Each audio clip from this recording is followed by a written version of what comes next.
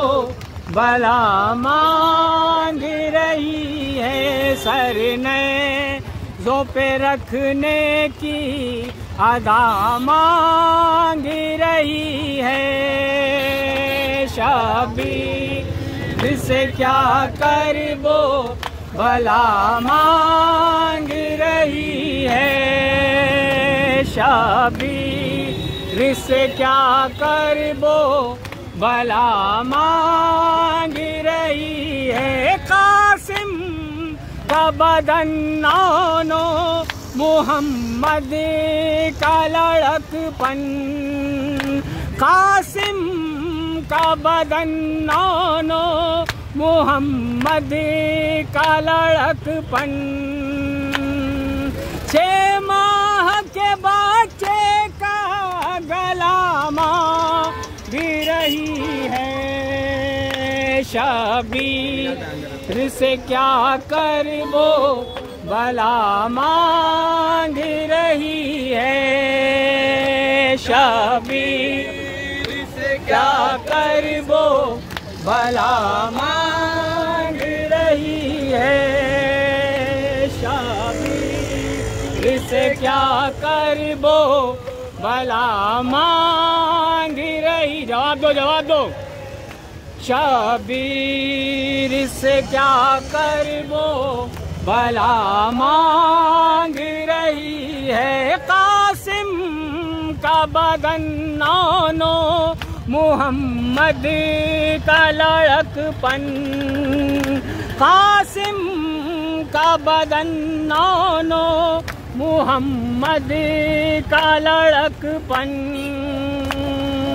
6 ماہ کے بچے کا گلا مانگ رہی ہے شبیر سے کیا کربو بلا مانگ رہی ہے شبیر